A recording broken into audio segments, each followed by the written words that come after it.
Yes, no, anybody? So this person is very, very important for the history of the deaf community, and we'll explain a little bit about who he is. It's a really interesting story. Does anybody know who this person over here is? Anybody know who the children in the painting are? We'll start to get into that and kind of expand on all that. So the first thing is, does anybody have any idea when sign language first appeared?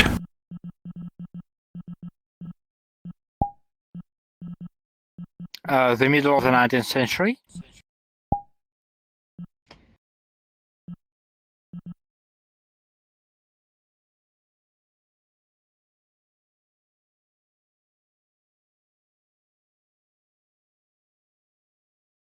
Yeah, we have that where people will start learning more about sign language in that time, but do you know when sign language actually first started? So we'll pop over to the next slide. So in truth, sign language has actually been around since civilization started. Sign language has been around as long as there's been deaf people. In different societies, different cultures, all the way from ancient times, there's always been deaf people, and they've always used some form of sign language. Their own local version, not really a unified system yet, but they had a actual sign language that they would use. Way back whenever they would use hieroglyphs and they would write on walls, that was their first written system. Back with the Mesopotamians, Egyptians, Romans, Greeks, all that, they'd use stone tablets to use written things down. All the world had these written languages that have successfully been passed down. In fact, this one person, Plato, a very famous Greek philosopher,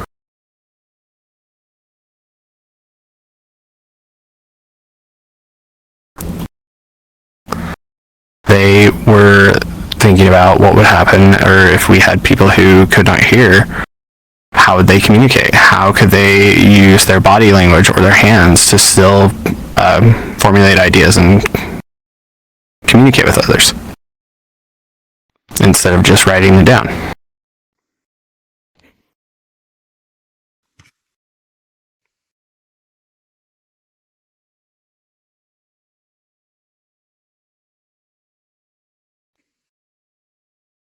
We're getting the exact number written down. 1 second.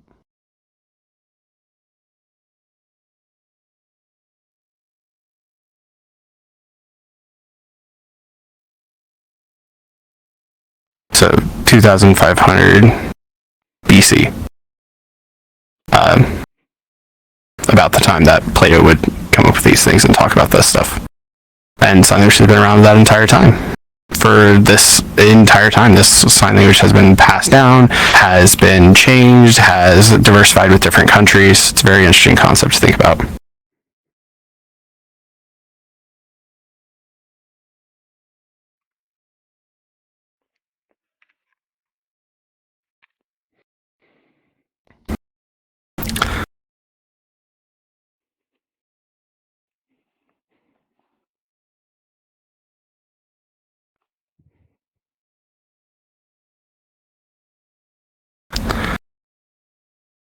So from that expanse, from all the way from Plato to 2500 BC, all the way to the 1600s, there's been different sign languages that have all founded on different areas, have all shown up and disappeared, have all changed. But do you know where the first actual official sign language that was standardized?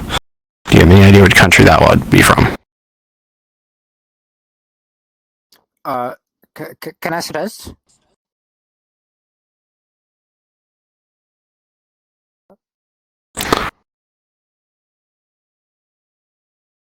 Correct. That person out there is correct. Spain.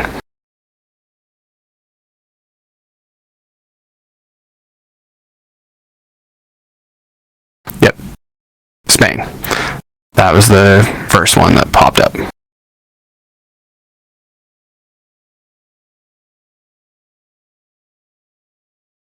And it started with the church. Back whenever these monks couldn't use their voices, they would just have to figure out a way to not speak but still communicate. So they found a system of using hand shapes to do letters and using letters to simply spell out words to each other.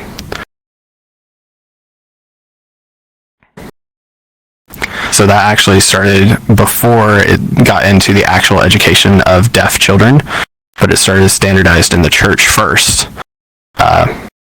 Does anybody have any idea who the first person who taught deaf children was, though? That's our next topic.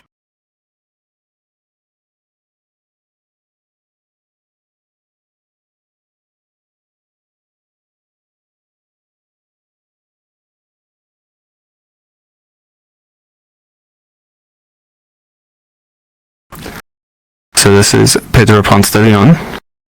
This is his sign name. Menschheit zusammen in einer. And he was from Spain, and he was the first person who tried to teach deaf children.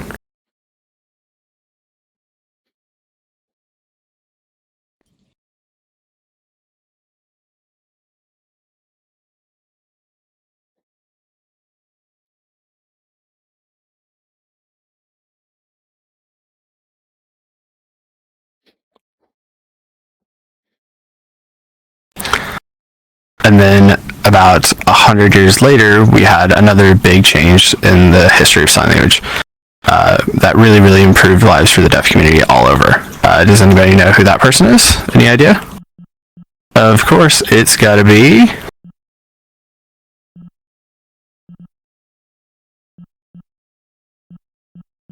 this person, Abbot Charles Michel de l'Épée.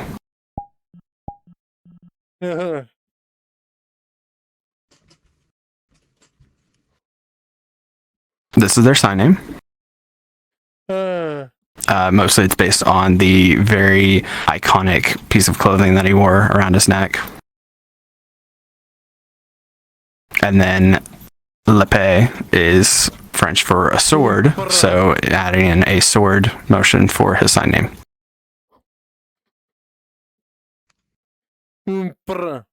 So we'll explain a little bit about who he was.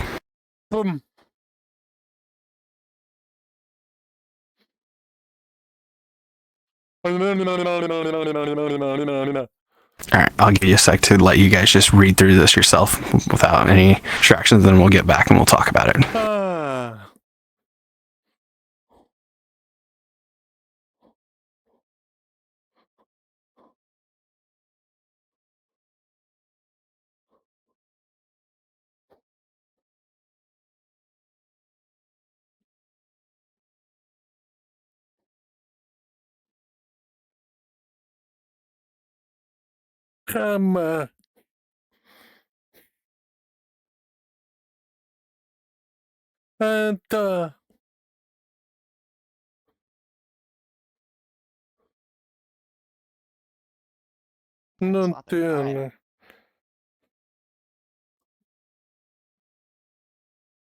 So now that all of you have read it and understand, I'm going to explain it and summarize it.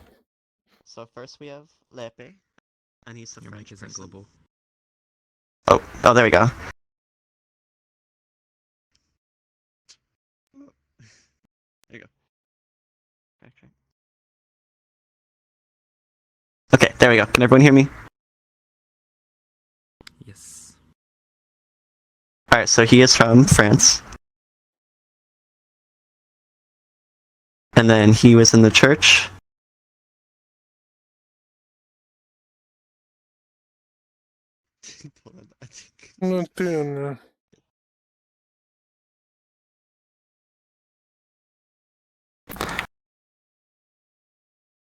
Sorry, technical difficulties. Switching back.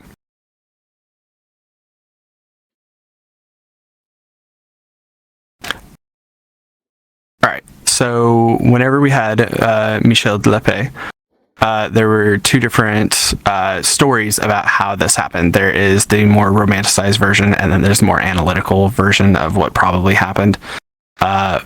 But there's two different myths about how this happened. The first one is that L'Épée was walking along one day and it started to rain, So he saw a small little house with two girls outside playing, two twin girls. And they were both communicating with each other without their voices. They were using gestures. And he was able to take shelter in their house from the rain. And then he decided to take charge of their education as repayment and take them and teach them, like actually educate them. And develop a method for teaching deaf children came out from that. The more real story, the more historically accurate one is probably that Lepe just happened to see a deaf child born into a hearing family and really kind of took an interest in it and decided to say, hey, let's get the church involved and see if we can try and figure out how to help educate this family and educate this one deaf child in an otherwise hearing family that would have gotten a stable education.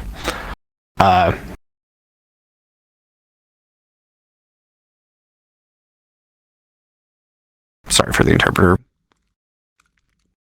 Oh.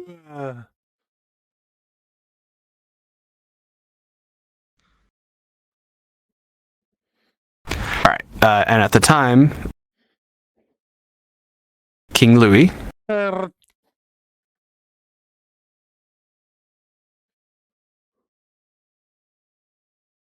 16th.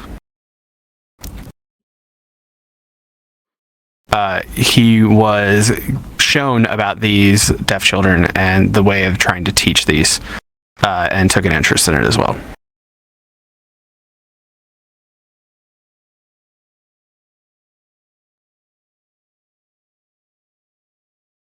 And that right there is King Louis. Sitting there and watching and seeing how this whole thing worked with teaching deaf children. These are all these deaf students who are learning from Lepe, who is showing that you can educate students using sign language. You can actually educate them.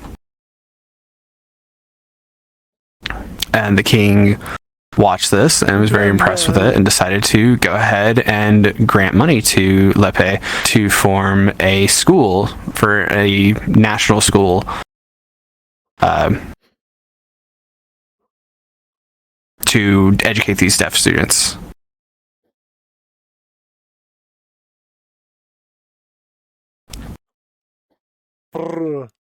And it would not just be for normal farm workers, any kind of lower class people. It was only for those of the middle or upper class, the ones who could afford to pay for this school, the ones who would typically get education regardless. But this was a place where they could have a deaf school that they could go to and receive an education that was accessible to them.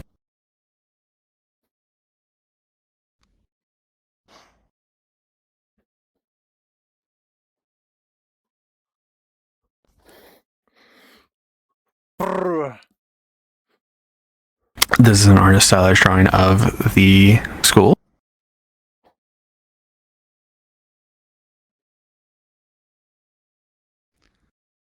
Very old drawing of the school, but that school has been around for many, many years now, is still there. Has a lot of deep history with it, especially this one special tree that it's been about 60 people can go around now and link arms, and that it takes about 65 people to link arms to get all the way around the base of the tree now.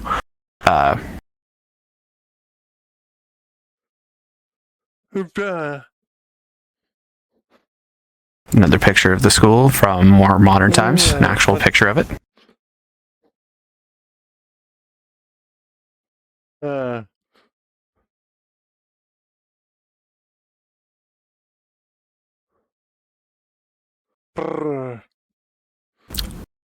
So whenever classes are done for the day, a lot of students typically come out and hang out in this courtyard area, and this is a more social area for them. Eventually, though, back to the original story, Lepe died when he was about 70 years old. And then this other prominent person showed up. Does anybody know who the next person we're going to talk about is? Another person very important for the education of deaf children?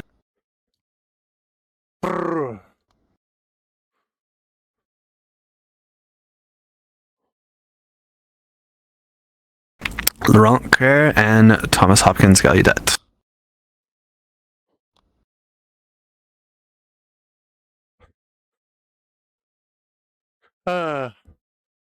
Been, 1 second. I think we're having technical issues here.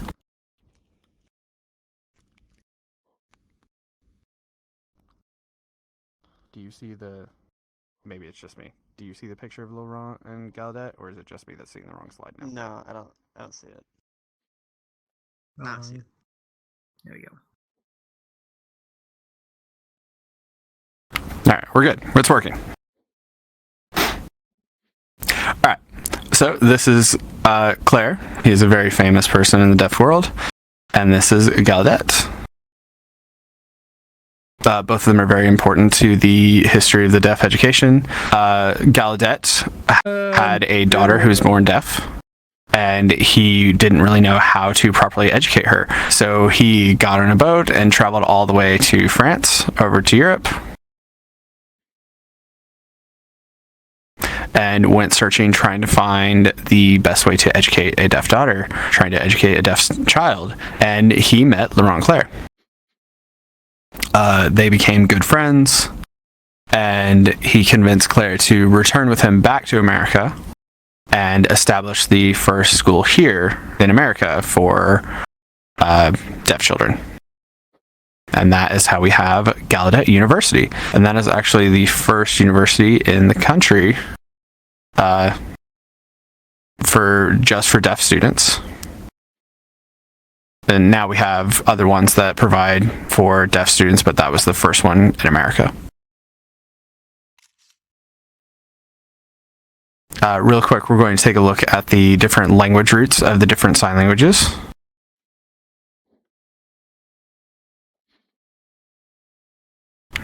Let you take a look at this real quick.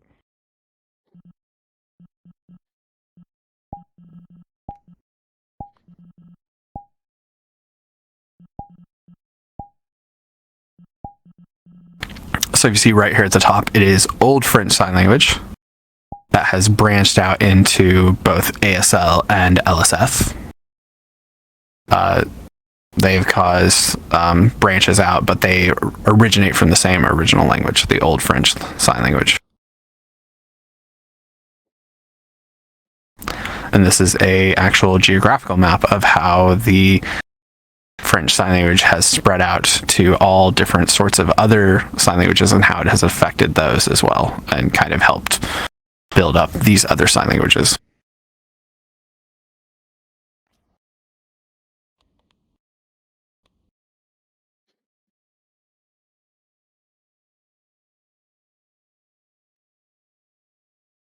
Uh, 1820 was the year that Gallaudet was formed as the Deaf University, and that's when it really took off there in America.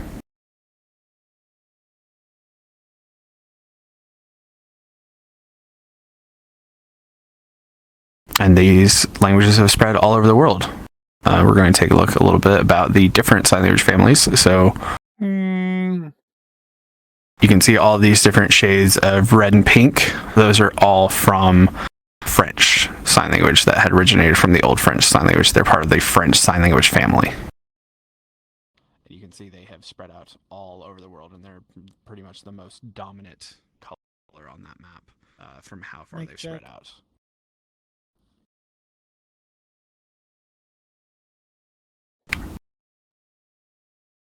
Think so. Everybody can still hear me? We're good? Yes. Cool. Alright, so it's spread up from America all the way, into Canada and Mexico, into the Americas, but also started out in Europe and spread all from French Sign Language. I'll let you guys take a look at this real quick.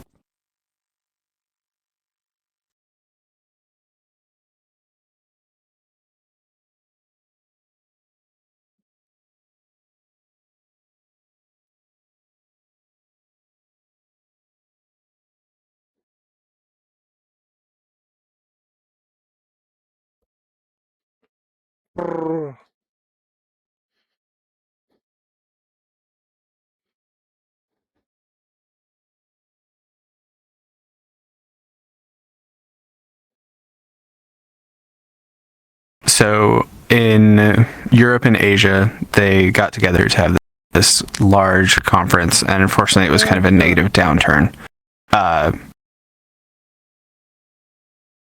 They had this conference in Milan.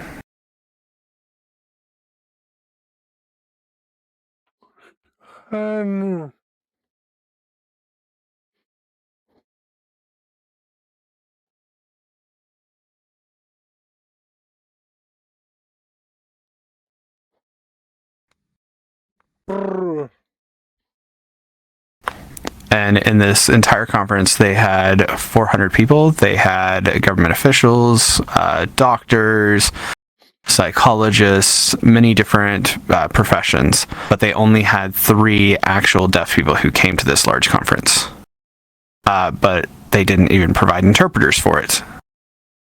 So during this conference, it was debated and voted on to pass that in all of Europe education for deaf students, that sign language would be banned. They would not allow them to use the gestural method.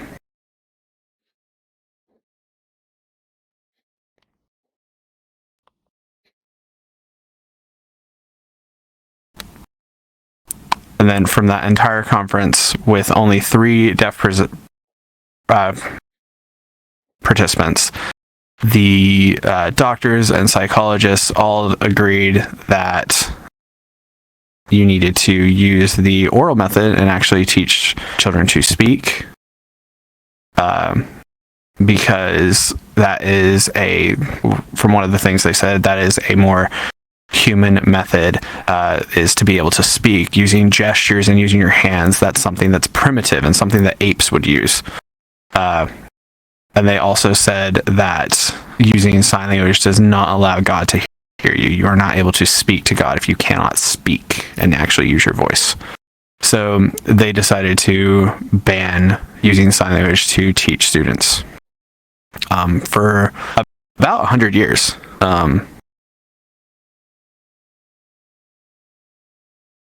American Sign Language, however, American Sign Language was not part of the Milan Conference and did not follow what they had said. So American Sign Language kind of developed a little bit differently, but in Europe it was very, very prevalent that the sign language was officially banned for about 100 years, and they focused on the oralism method, teaching lip reading and spoken language.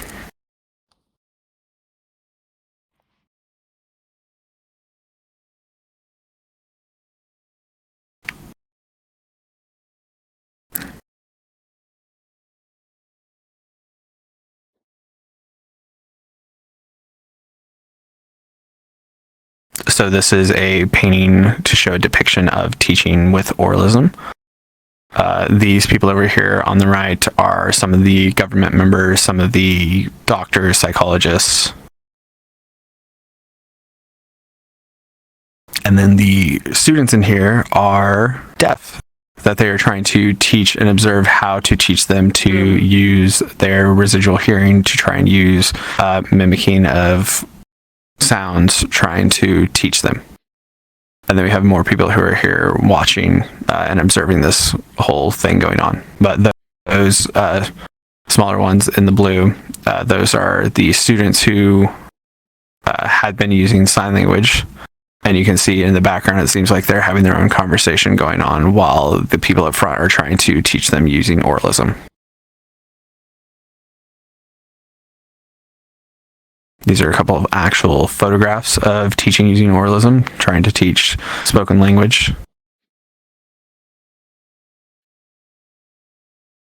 And during this era of only using oralism, if you were caught using sign language, they would take something and actually slap your hands and cause like a physical negative feedback to try and dissuade the use of sign language. So they would try and just teach oralism, trying to teach them to move their mouse in the correct positions to create the correct sounds. It seems like a very scary environment if you look at it. It seems like it was very dark and fearful in that time, and that whole era lasted for almost 100 years.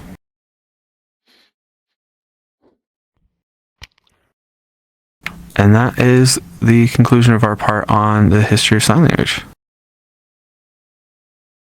Next, we'll be talking about our next topic about audism and what that exactly means, and we'll explain and expand on that.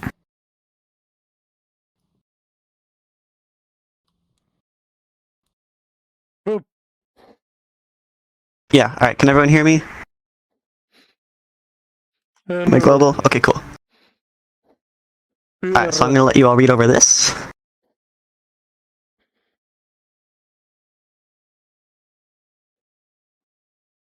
Primeira campeonato.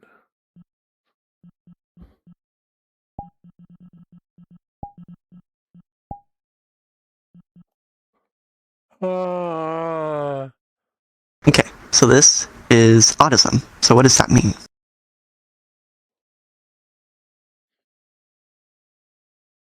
So it's kind of similar to racism, but it's not exactly the same. So if there is a deaf person that faces oppression, that would be audism.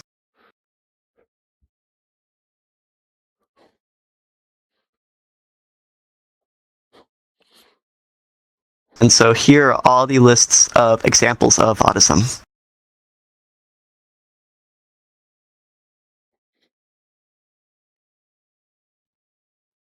So let's say what happens is that there's a deaf person who is trying to communicate, and a hearing person walks up and says, "Hey, do you mind? I can help you interpret."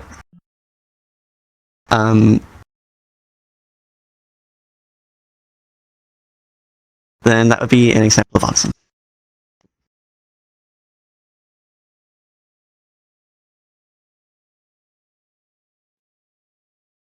And there are many cases of this type of thing happening, where I would meet a hearing person, and the first question that they would ask me is if I can lip read. And so I look at them like, what? And then I would try to explain, like, yes, I can lip read and I can write, but I really believe that would be audism. That would be audism.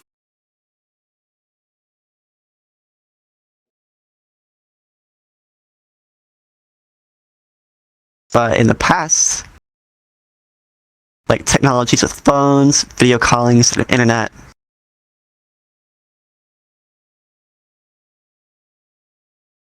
there would be a hearing person who can help call on the phone for interpreting, and it could be someone in the family, and they could be chatting,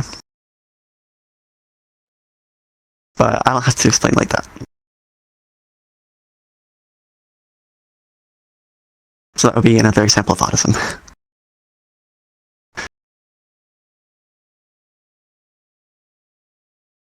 So this is really rare for this to happen, but in some cases it will. And so usually you're supposed to ask if you can get an interpreter, and it could be denied. And they would wonder, like, how could I communicate? That communication can't be facilitated. And so, like I said, it's really rare to happen, but it does.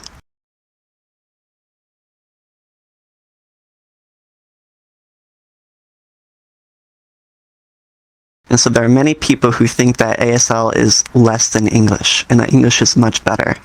And so they look down on ASL. And that's because that, some deaf people struggle with English, but ASL is a preferred language and it can express just the same thing as what English can. And so hearing people believe that English is better, that would be audism.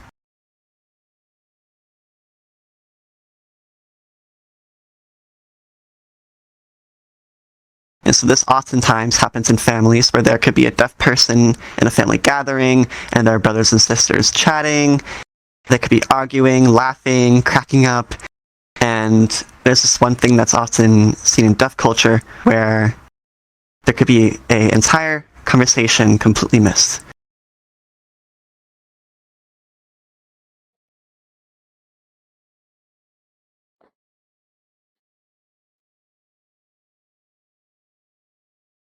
and it's the worst.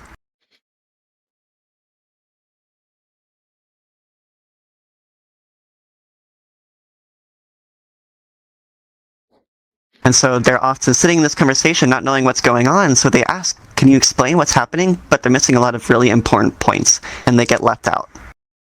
And so they sit back. They can't communicate. And that would be another example of audism.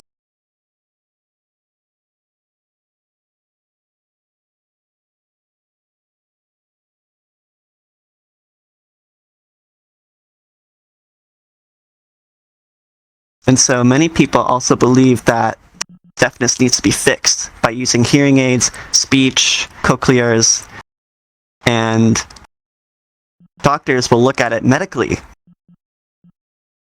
And so it'll be advertised and shown that speech reading is good, because that way you won't miss out on things. And it does happen a lot there too.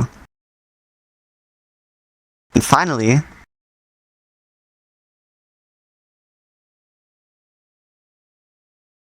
this is for teaching sign language specifically, where they're hearing people who are learning ASL, and they're really happy to know it, and they want to help, and so they start teaching it. But they really don't know the deaf experience behind the language. And so when they join the community, there are a whole list of things to know about teaching sign language. And so there are hearing students who do this, and they voice it. They might teach it through voice, or they might use stolen words, and it's not the same. It should be taught by a deaf person. And it's really bad to be learning from a hearing person that way.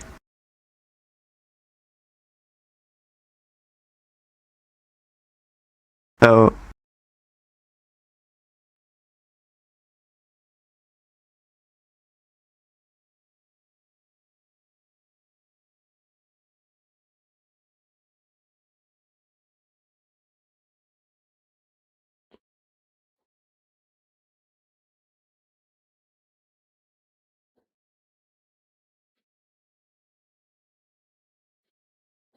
there would be the WFD, the World Federation of the Deaf.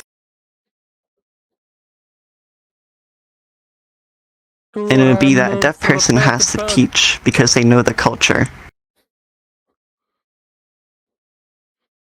And it's specifically for how they can think imaginatively using pictures in their head. And they can think visually, and it's not the same as English, or French, or Russian. And so with ASL, or sign language in general, because it's not a spoken language, it's more pictorial. And that's different than spoken languages. And so now we're going to move on to our other point.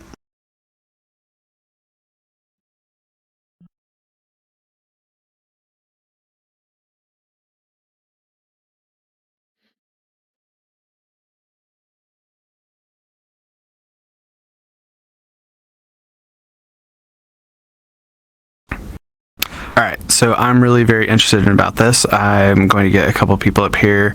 I'm going to have a hearing person and a deaf person, and I want them to talk about their experiences with autism and anything that they've experienced before.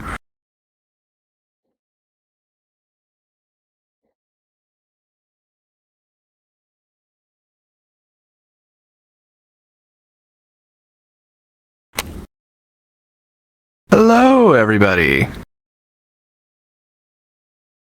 So I'll explain a bit about my experience from my understanding of deaf culture.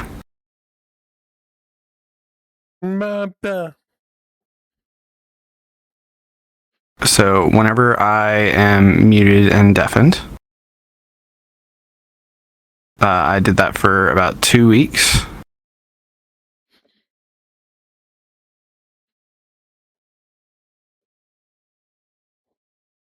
Whenever I would join in a public world, I would want to try and communicate with hearing people.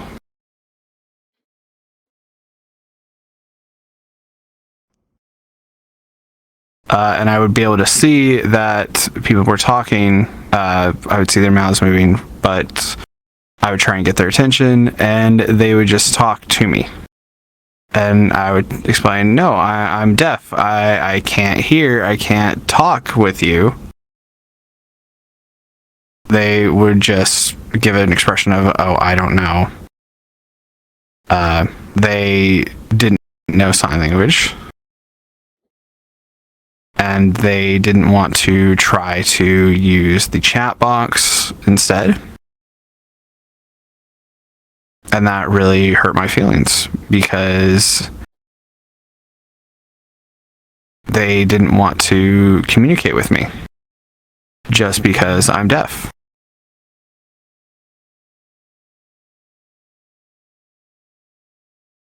And that was very hurtful for me.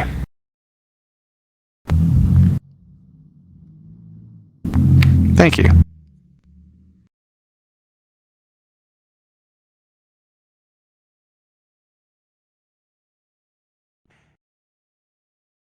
All right, does anybody else want to come up and share an experience? Die erste Regel des Airfry Clubs lautet, dass wir niemandem etwas über Russell Hobbs Satisfry erzählen. Hello. Satisfry gut aus und kostet nicht viel. This is my sign name. Für euch, Ninjas. So I was born deaf. I grew up with a hearing family. Winterzeit ist I have experienced in the past many times with audism. I get looked at because I'm deaf. I am not able to really communicate very well with my family.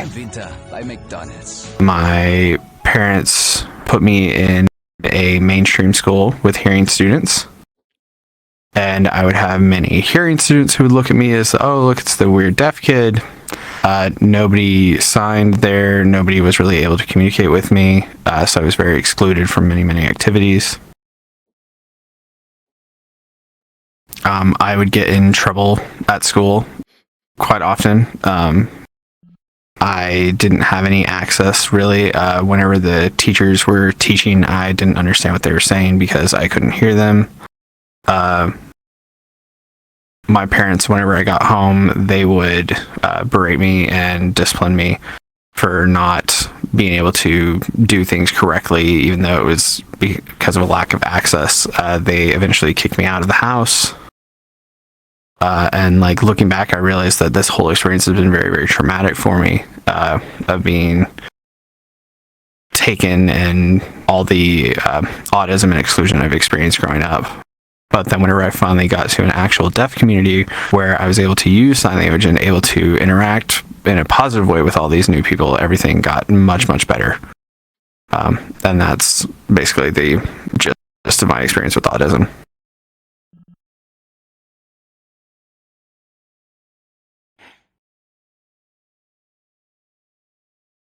So thank you both for coming up and explaining your experiences. I really appreciate it.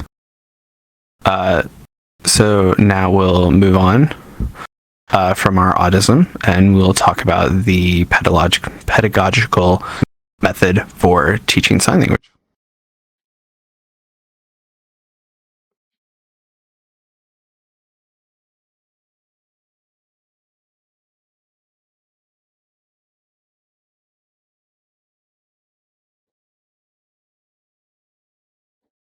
So there are 3 different methods for teaching, 3 different routes you can really go.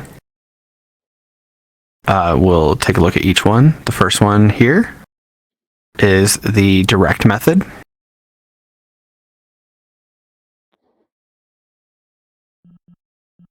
And this is the one where it is direct instruction, where there are students all just receptively receiving information. The teacher is just lecturing and just providing information. The interactive method is much more kind of akin to a conversation. It is where there is conversation happening, where there are question and answers happening. The teacher is teaching, the students are learning, but also they can go and interact with each other. They can have discussions, they can participate, they can utilize different methods rather than just a lecture-based listening to information and writing it down. They're able to build more neural pathways that way and able to get more practice than the direct method. The direct method has no real discussion built into it. It is 100% just lecture. And then the interactive method is where you actually get some interaction happening between the students and the teachers. And then the immersion method is the third one. We'll be able to show you a picture soon. We'll help you kind of formulate this, but this is more of kind of throwing you into it and letting you see it and letting you kind of build your own opinions and schema based on it. By like watching a movie, for example, you're able to watch it and see how it happens and then try and get the information yourself. So this is our example of the direct method. Again, the information is coming from the teacher, going directly to the students, and they are all just receptively taking it in. There's no discussion happening between students. There is just lecture.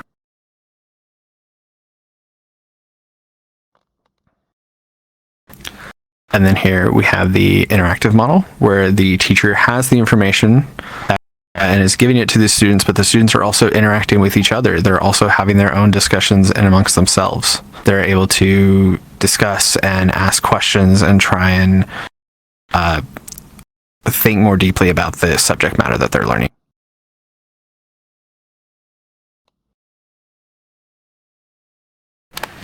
And then we have the immersion method, where the teacher is much more off and the students are watching a movie, something that's visual, and letting them try and learn about it themselves and trying to gather what information from it that they can.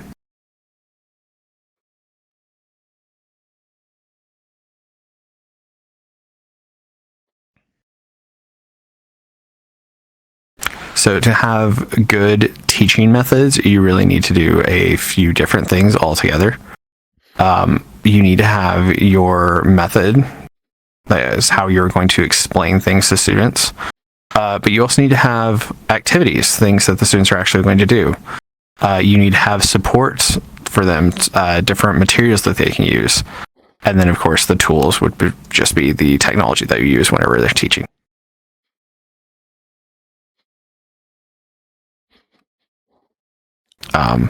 If you have many students, like 20 or 30 students in one class, it is a lot better to try and use the immersion method or the direct instruction. That is much more economic with a larger class.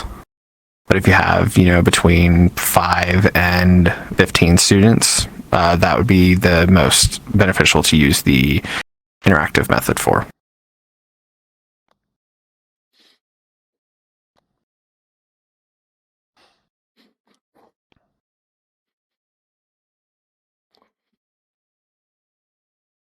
It is very important that you are not just teaching direct vocabulary. The simple vocabulary lists, they're only learning words by themselves, but they're not learning how to actually use these. They're not actually learning sentence structures. They're not learning actual communication schema and communication practices. They're just learning words. So you need to have activities to supplement those and to make them actually use those communication skills. For example, if you have 10 students, you can go around and each student can go on and practice, and you can take turns acting out a specific sentence or whatever example you want to use. And you can use a plethora of activities. You don't want to use the same activity every single time. Students will get bored from that. You want to try and use different activities each time. You want to use something that's going to keep them engaged, but not just rote vocabulary.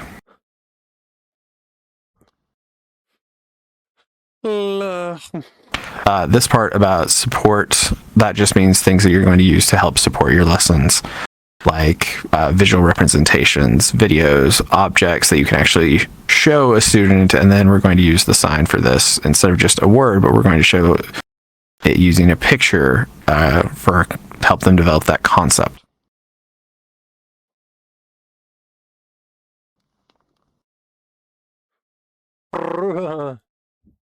Using pictures and different things to help them try and make those visual descriptions and make those connections is really helpful for them learning instead of just a single word and trying to learn the vocab, but actually tying it to something they can see. And then our last one on the list is different tools, and that's just the different technology that you would use in class, like textbooks, something that they can have on their own and use on their own to try and do their own self-paced learning. Their vocabulary lists, different just supplemental things that you would have.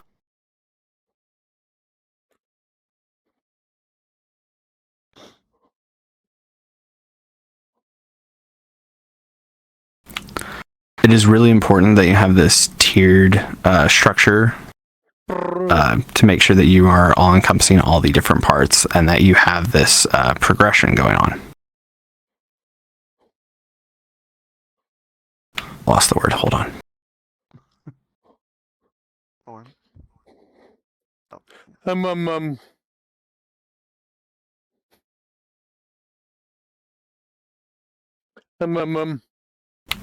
All right, so form. And this means talking with a 2D or 3D space.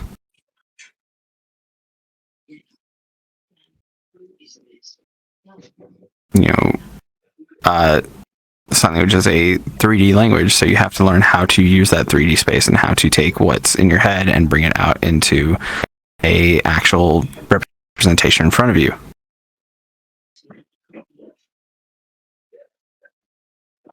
To be able to take all these different concepts and put them into sign language, you need to be able to show, and if they don't have the actual practice of using and building those 3D representations, if they don't have the ability to actually use those 3D representations, they don't have the ability to make those fully formed sentences in sign language. They would just know each word, which is a building block, but it's not the goal. You need to actually take these vocabulary lessons and build them into sentences and build them into actual concepts and stories. That way they can actually accurately describe what's going on. And that's where you would use all these different methods to come together to try and build into the eventual goal of being able to produce that language.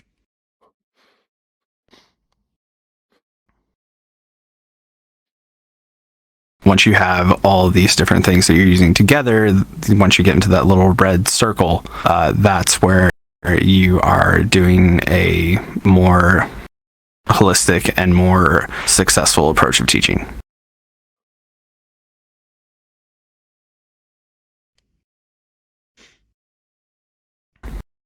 We're going to do a quick little thing about the qualifications of sign language teachers.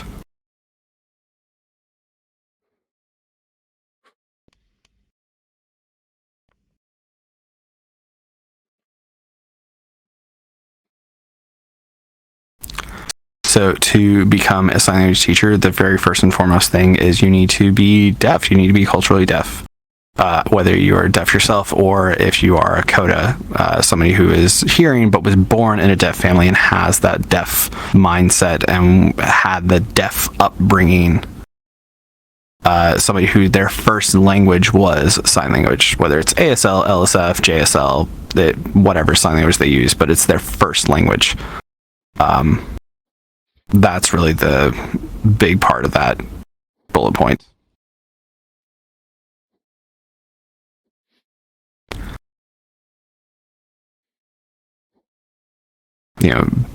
Babies develop their language very, very early, so you need somebody who got sign language instruction during that critical time in life.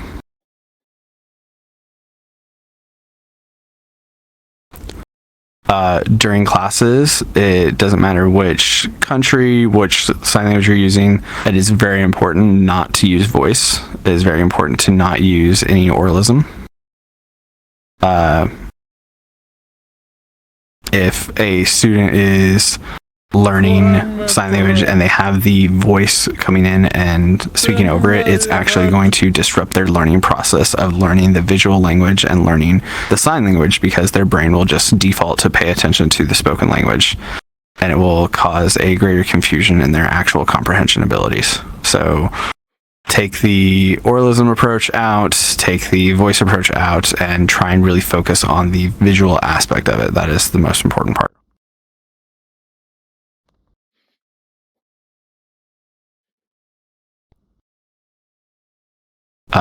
especially if you're using different languages and you're a person who is, who speaks English, but you're trying to learn French Sign Language.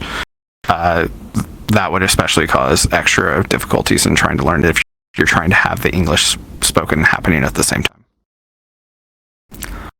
Another qualification, of course, is to be very well versed in deaf or coda culture, knowing about the deaf experiences, knowing about growing up as a deaf person. You also need to be aware of the history, not terribly specific, not full-blown lecture style series of history, but you need to know the general bits, and that way, if somebody asks a question, you're not lost and you don't know. You need to actually have the knowledge about deaf history and sign language history. That way you can provide a good answer for these students who have questions. Your mic isn't global.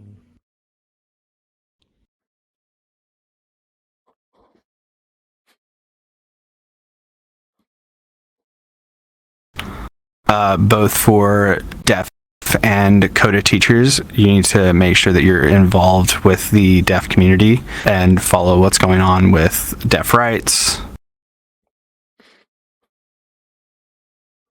Make sure that you are being protective of the language, making sure that you are being supportive of the actual deaf community who is trying to preserve the deaf community, as opposed to the oralists who are trying to remove it and take the medical approach and try and fix quote-unquote deafness.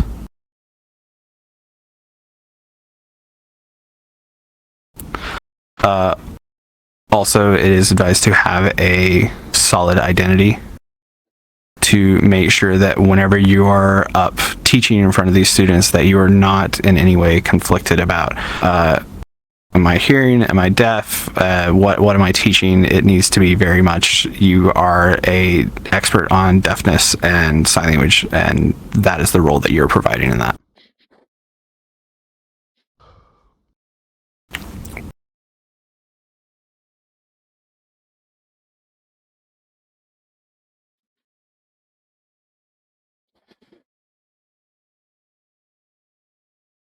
So this is the system that we use in Europe. I'm not sure if Americans have the same system, but in Europe we have a codified scale of language fluency.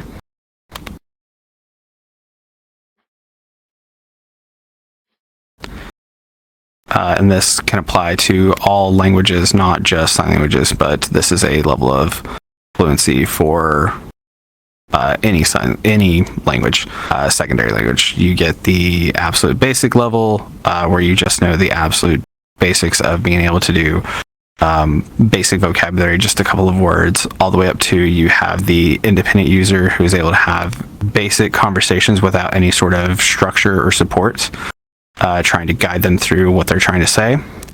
And then once you get up to the university level of learning a language, that's where you get to this advanced user area.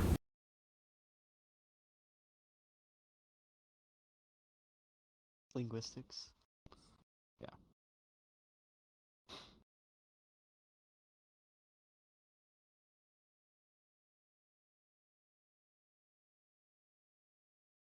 And this is where you get to the people who are trying to either be linguists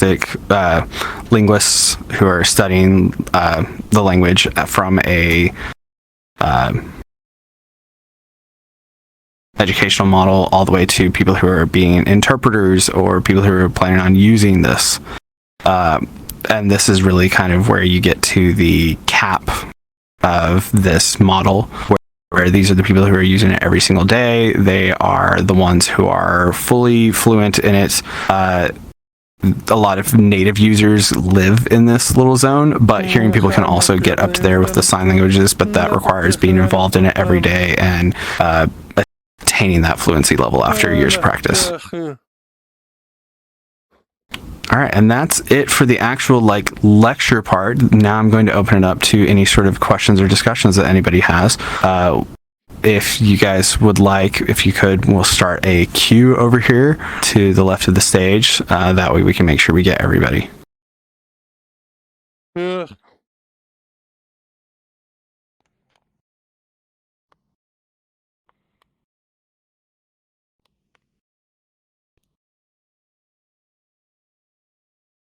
Can I ask a question? Do you have a question? Yes. Yeah, so can you interpret it? Yeah? Yes, I will interpret. Yeah, so guys, first I'm sorry, so there would be a double language barrier, because I'm not a native English speaker. So, but let me just ask my question. Yeah, so can you please get back to the slide with examples of audism?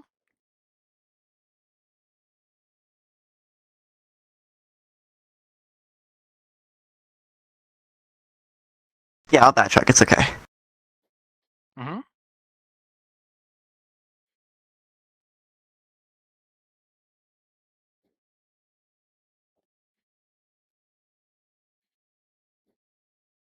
No. You mean this right here?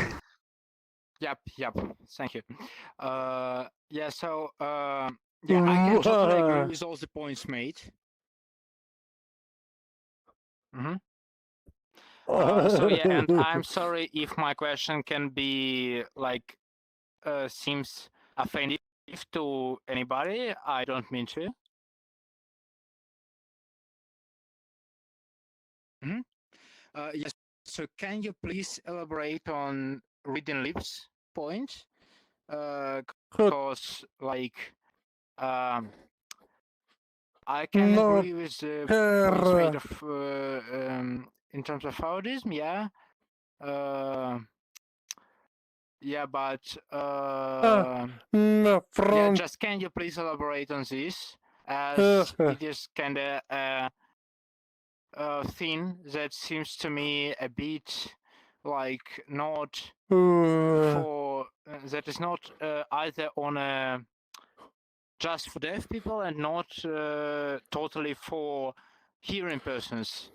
So why do you think that like asking a deaf person to read your lips, as it's stated there, is inappropriate and can be like considered bad? I don't know. Yeah. Uh-huh. Women.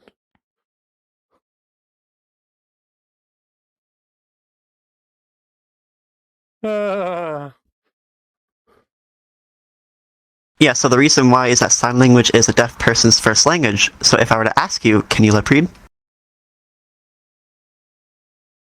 Or it's like asking someone if they're from Asia, like, can you speak English? That would be oppressive. It's against the culture because we sign.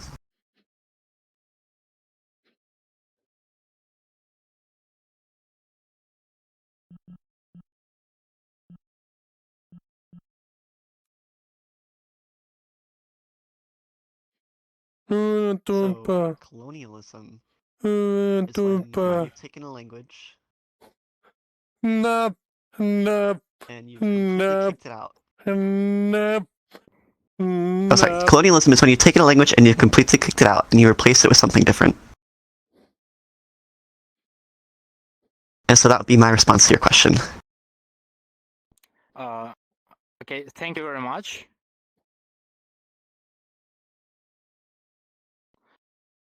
And also thank you very much for organizing this event and providing us an opportunity to learn all this fascinating stuff about sign language. Of course. Yeah, cool. Yeah, thank you. Awesome. All right, thank you. Is there anyone else who would like to... Oh, did everyone enjoy the presentation? All right. So if anyone has any more questions, you can meet me privately or send me a message over Discord. And then we can probably meet and I can explain more, all right? So thank you everyone for coming. Yeah.